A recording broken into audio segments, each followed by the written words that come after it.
Был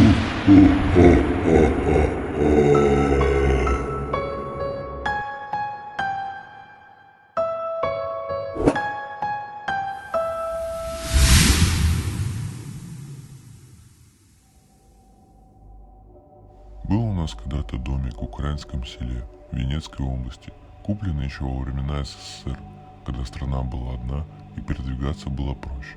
Типичная украинская мазанка из глины и конского навоза. Разве что сломанную крышу бабушка с дедушкой поменяли на шиферную. Мы с бабушкой обычно жили там все лето, а дедушка, папа и мама приезжали лишь на недельку-две в отпуск. И вот в конце июня 1996 года, последнее мое лето перед школой, когда мы с бабушкой жили там одни, по ночам из-за угла комнаты начал раздаваться стук.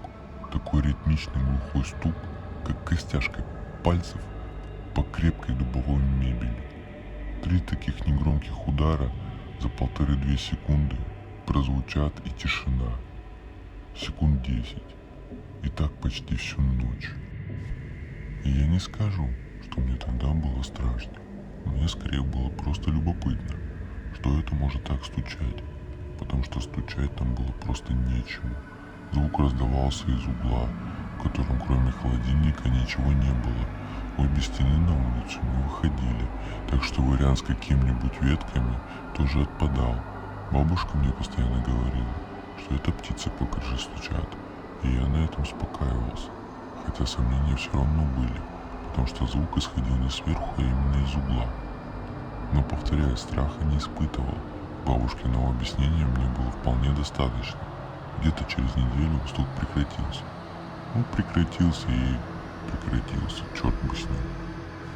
Только потом, через несколько лет, когда я немного подрос, бабушка мне рассказывала, что в то время места себе не находила. Страшно было до одури.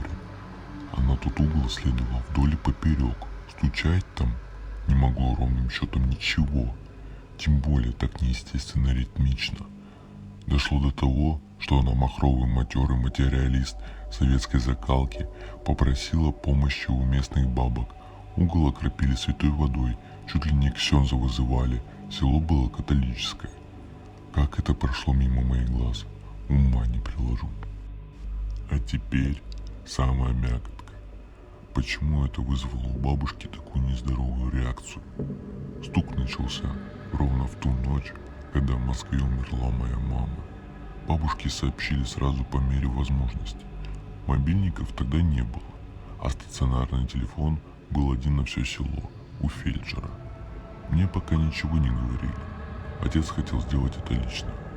Потому я и был счастлив в неведении.